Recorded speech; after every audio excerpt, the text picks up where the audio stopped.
Today I will talk about mock and patch. So first question to you.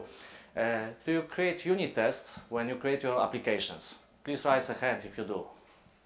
Great, good developers. So do you know what is mock and patch in Python? Raise a hand if you do. Nice, it will be much easier to show you everything. And do you use mock and patch in your tests? Very good, very good. Okay, great. So the plan for today is like this. First I will show you a class which will be a motivation for creating unit tests during the presentation.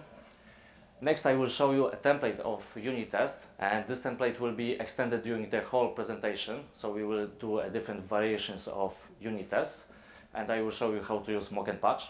Next I will introduce mock, and I will tell you how we can easily use it in our case to solve our issues.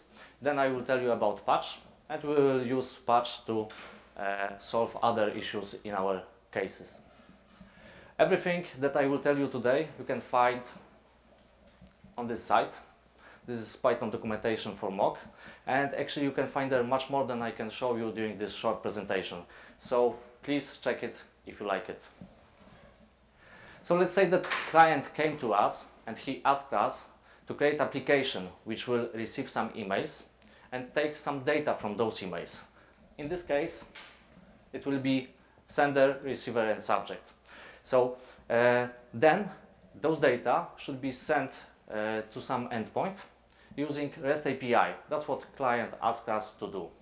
So it seems to be a very easy task.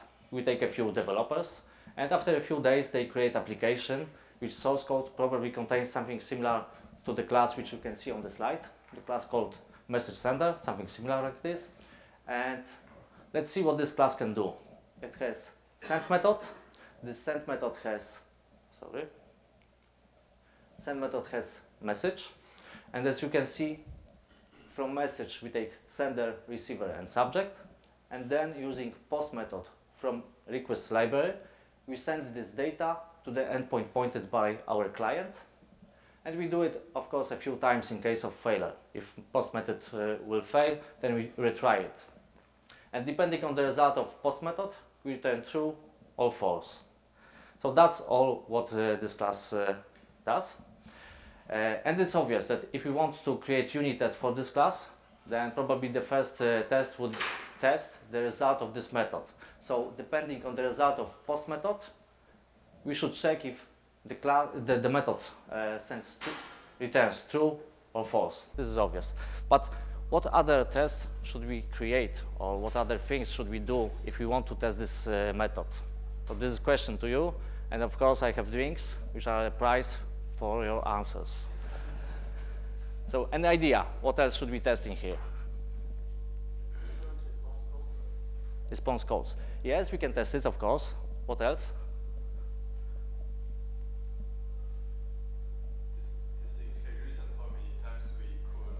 Exactly. This is the logic. The logic is that a few times we should try to send the data. So we should test it. This is the logic in our method. Anything else? So how many of you used before request library? Okay. Do you remember that post method can raise exception? It can raise. If you turn off the internet, it can raise exception that it couldn't send the information. So another thing which we should check is how send method will behave in case of exception raised by post method. Actually, in this code, it will not do anything. It will just raise it further. But we should create this test. And another thing, last thing, message. It's some kind of class. We should not use the real implementation of this class. We should use something instead of it, but with the same interface. So 4 things would be nice to test in here. First thing, of course, last thing, which no one said about, should we use the real post method in unit test. If we do this, then we will set the information to the real endpoint. Do we want to send real information to the real endpoint? Actually, the information from unit test to the real endpoint, no, we don't want to do this, because we will execute unit tests a lot of times, and this data will be sent to the real endpoint. It's not a good idea. So 4 things which we need to do when we create unit tests for this simple method. First thing, don't use real implementation of message. Use something instead of it, something that has the same interface but not the same implementation. Next thing, don't use real post method because we don't want to send data to the real endpoint. Next thing, test if we really tried a few times to send it. And last thing, post method rise exception. Let's check what will happen then. Okay, so we know what we want to test. Now let's see how will look the template example of our unit test. As you can see, at the beginning we create message sender, then we create message, something that is using other implementation than the real one. We send it, and we check the result. This is the simple template of unit test that we can create. So how can we create a message that doesn't use real implementation, but use something instead of it? So for start, this is a simple message. It has only 3 fields, as you have seen on the previous slide. It has sender, receiver, and subject. We can create a simple class in our unit test, and we can use it. It's good for start. But what if in next few days a client will come to us and say that he wants some changes in our application? It happens. And those changes will require changes in our message class, changes that, for example, will require implementing some methods. So now message class doesn't have only 3 fields. It has some complex functions, methods with complex logic. Then we will have to implement it also in this new class, which will be in our unit test. So it seems to be a little more complex task, but still we can do it. Of course, we'll also need to implement something that will help us to check if those methods were correctly called, because we need to do this in unit tests. So it's quite complex. We can do this. After a few days, probably some colleague will come to us and say, wow, nice class. Let's use it in other unit tests for this application. But before that, we need to make it more generic. Probably those tests will require it. And after another few days, another colleague will come and say, wow, nice generic tool. We should make it public so other developers can use it because it's quite good. And then he will notice that, oh, something like this already exists, something that allows us to create objects which have the same interface as our real classes, and we can call anything on it, and we can assign anything to it, and we can check if it was called correctly. It already exists, and it's called mock. So we use mocks to pretend some real classes, and we can assign any value to it. We can make it to work as functions, any kind of functions, return any value we want. And important thing, we use mock when we can create an object using mock, and we can easily pass it to the source code which will be tested. So this is the first thing I would like you to remember from this presentation. Use mock when you can pass it easily to source code which is under the test. How can we use mock? Mock lives in unittest.mock library. We can create it like this, and we can call any object, actually any field on a mock, or any method on a mock, and it will return always something.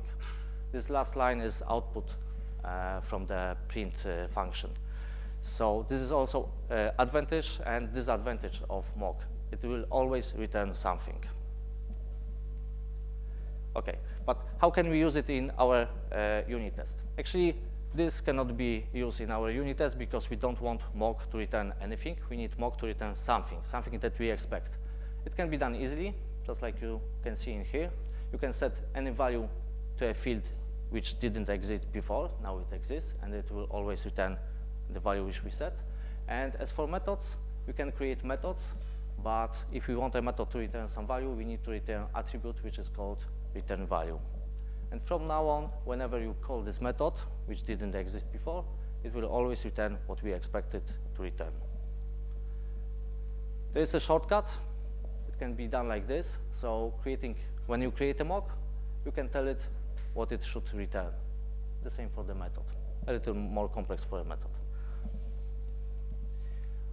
Okay, how can we use it? As you can see, in a test method, we create a mock. We assign some value that we expected should return. In source code, someone calls this method, and in a test, we can make assertion to check if the method was really called. This will raise exception if our method was never called. So, for example, if we want to test if send method was called, we can do it like this. What if a method is called with some argument? It can be easily tested with the same assertion, assert called once with, but this time we check if we called it with the argument which we expect it should be called. What about more complex situations? For example, in our source code, our method is called a few times with different arguments, and we are only interested if one of those cases was used. We can use assert any call with the argument which we are interested in. Of course, there are much more different assertions which you can find in Python documentation. For example, in this complex example, we have call to a mock, then we call a few methods with different arguments, and what we have, for example, we have call argclist, which prints all calls to mock. We have method calls, which prints all calls to methods, and we have mock calls, which prints all calls which we had to mock and to methods on mock. And there is much more, trust me. How can we use it in our test? Because what we did until now was just printing the results of calling. So we need something that we can create assertions.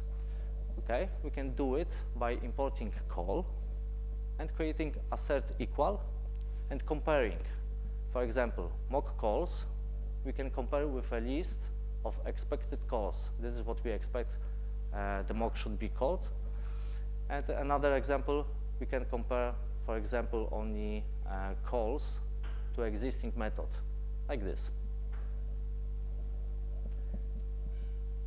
Okay, so based on what I said, we can assume that simple mock for our message, because we don't want to use real implementation, would look like this. We have mock, we define what is the value of receiver, sender, and subject, and we return it so we can use it in any test we want. And this is the basic. It will work for now, but the question is why it isn't the best mock that we can create. And this is worth the drinks. An idea? I said that the problem with mocks is that we can call anything on it, and it will always return something. So let's assume, yes? Put what?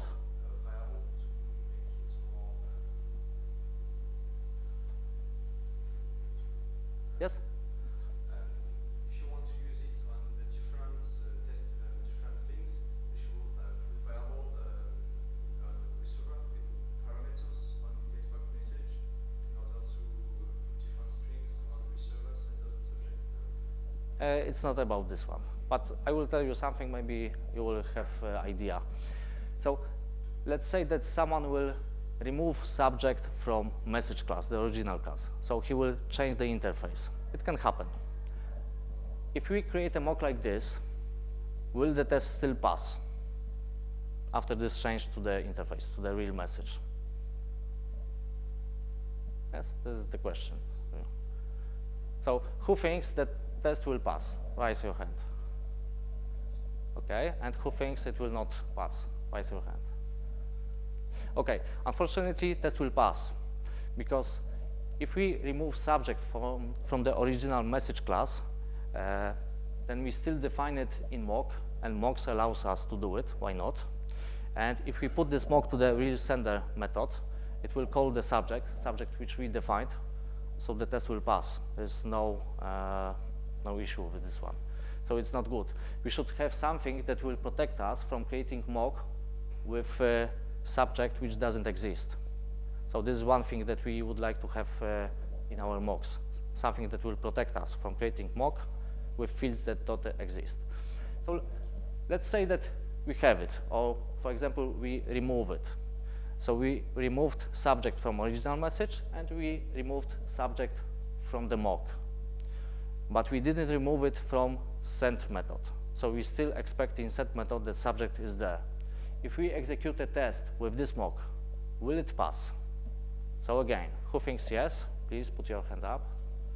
Okay, who think no? Please put your hand up. Okay, unfortunately, test will pass because, as I said, we can call anything on a mock.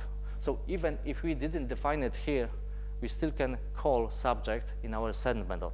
Of course, the value will be random, but in our test, we didn't check those values. So the test will pass, unfortunately. So another thing which we want from mock is to protect us from calling things that we didn't set up. So two things which we expect from mock. One thing is that we should not be able to set things that are not defined in interface, in real class. And second thing, we should not be able to call things that were not set up in our mock. And we can do it, but we need to remember to use this parameter. If we use this parameter, we tell to mock, please create a mock with these values, but check if those values are defined in here. This will protect us from creating a mock with values that don't exist, with fields that don't exist. And another thing, it will also protect us from calling on mock things that doesn't exist. It does all those two things. So it will work if message class will look like this, but sometimes we define message class like this.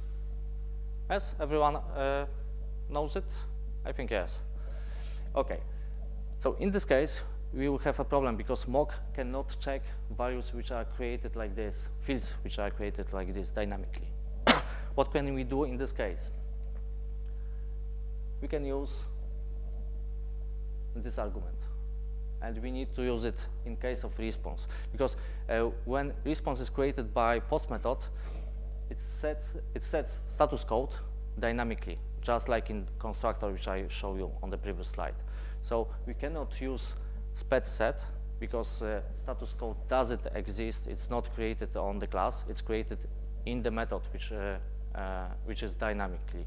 So difference between specs and spec set on the previous slide is that in this case, mock will allow us to create a mock with field that doesn't exist now, but it will protect us from calling things that were not set up on the mock.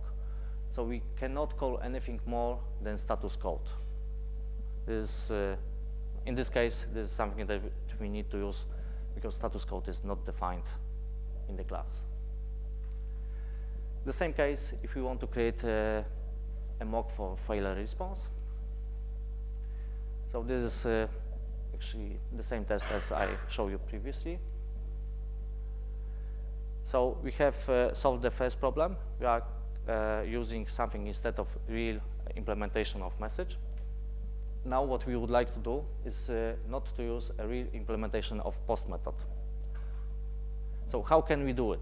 I said that we should use mock when we can easily pass them as argument to the tested code, to the code which we test. Can we do it easily with post method? Can we pass a mock which will be used instead of post method in this source code? No, yes. We cannot do it, but we can change the code, for example, like this. We can define sender, and we can use it like this. And in a test, just after creating message sender object, we can switch sender to some kind of implementation of a mock, like this. And now we can easily pass it as mock. But what if message sender would be defined in some kind of library that we don't own, and we cannot change it? What then? How can we use mock, but still we cannot easily pass it? So now is the second thing I would like you to remember.